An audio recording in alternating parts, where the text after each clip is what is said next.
এবার আসি হযরত আবুল্লাহ সামারকান্দি রাহমাতুল্লাহ তিনি বলছেন ইয়াতাদুল মুয়াজ্জিনু ইলা আশারি বিসাইল হাত্তা ইয়ানালা ফাদলাল মুয়াজ্জিনিন, যে যিনি মুয়াজ্জিন আযান দিবে উনি আযান দেওয়ার কারণে যে সওয়াব পাবেন ওই সওয়াবগুলো পাওয়ার জন্য 10টা কন্ডিশন আছে। কয়টা? 10টা শর্ত আছে, 10টা খাসলত অভ্যাস ওনার মধ্যে থাকতে হবে। এই 10টা খাসলত যদি ওনার মধ্যে রেখে উনি মানুষকে আযান দেন, আল্লাহর দিকে আহ্বান করেন, নামাজের দিকে ডাকেন, তাহলে এই যে ফজিলতগুলোর কথা বলা হয়েছে ওই ফজিলত সবগুলো উনি পাবেন। সুবহানাল্লাহ। এক নম্বর কি? এক নম্বর বলা হচ্ছে আইয়ারিফা মিকাতাস সালাতি ওয়া ইয়াহফাজুহা।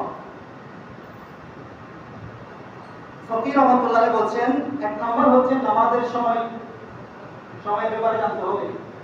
সময়, নামাজের সময় কখন হচ্ছে ওই সময়ের ব্যাপারে মুয়াজ্জিনকে অবশ্যই জ্ঞান রাখতে হবে। এখন তো ঘড়ি আছে, এখন কি আছে? ঘড়ি আছে। আগের যুগে ঘড়ি ছিল না। দুই নম্বর বলছেন আইয়াহফাজা হালকাহু লিআজলি আযান, আযানটা পরিশুদ্ধভাবে দিতে হবে, বিশুদ্ধভাবে আযানের হরফগুলো যেভাবে উচ্চারণ করা দরকার সেভাবে উচ্চারণ করে বিশুদ্ধভাবে আযান দিতে হবে।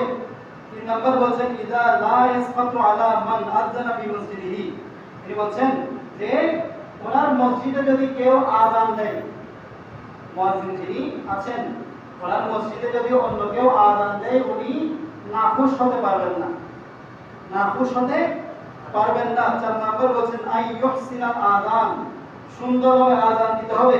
পাঁচ নম্বর হচ্ছে আই ইয়াতলুবা সাওয়াবাহু মিনাল্লাহি তাআলা ওয়া লা ইয়াকুনা আলান নাস, এই আযানের জন্য শুধুমাত্র আল্লাহর দরবারে সওয়াব তালাশ করবে। সুবহানাল্লাহ। কি তালাশ করবে?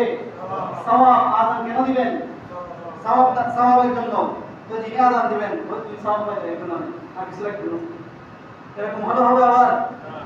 হ্যাঁ, আপনি আযান দিচ্ছেন, আল্লাহর কাছ থেকে কি তালাশ করবেন? সওয়াব। তো আপনি তো সওয়াব পাচ্ছেন, আর তো কিছু দরকার নাই, এরকম হলে হবে? নাকি বাকিগুলো দুনিয়াবি যেগুলো আছে ওগুলো ব্যবস্থা করতে হবে, ওগুলোরও দরকার।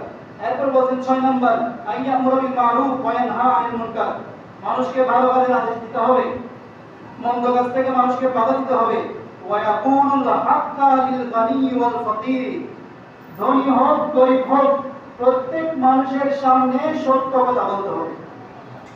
ধনী হোক গরীব হোক, আমি ধনীর সামনে সত্য কথা বললাম না, আমি যেভাবে খুশি হয় সেভাবে বললাম, গরীব মানুষের সামনে একদম সত্যটা চাপাই দেওয়ার মতো করে বললাম, এরকম হলে চলবে না। সত্য সত্য, ধনী হোক গরীব হোক প্রত্যেক ব্যক্তির সামনে কি বলতে হবে?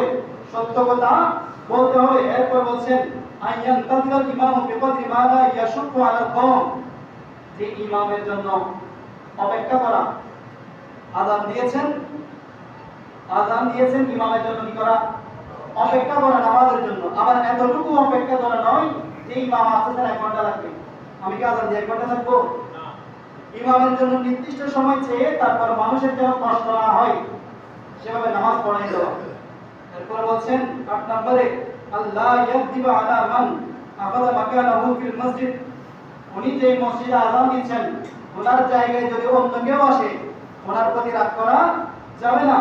9 নম্বরে বলছেন কি আল্লাহ ইউকাউমিলা সালাতা বাইনা আযানি ওয়াল ইকামা, আযান দিলাম মনে করেন আজকে জুমাবার 12:30 থেকে আযান হয়েছে, এমনি তো প্রত্যেক দিন জোহরের আযান কয়টায়?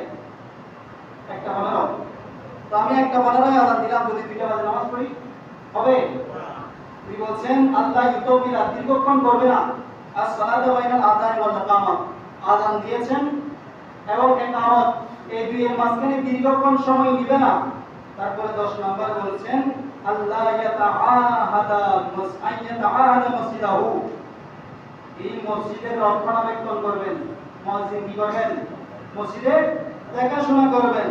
ফায়ুতাহিরা মিনাল কাযরি, মসজিদকে অপবিত্রতা থেকে, ময়লা থেকে মসজিদকে কি করবেন?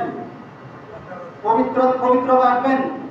মসজিদে যদি ময়লা হয়, ময়লা হয়ে যায় নামাজ পড়তে পারবে না, তাহলে মসজিদকে কি রাখতে হবে?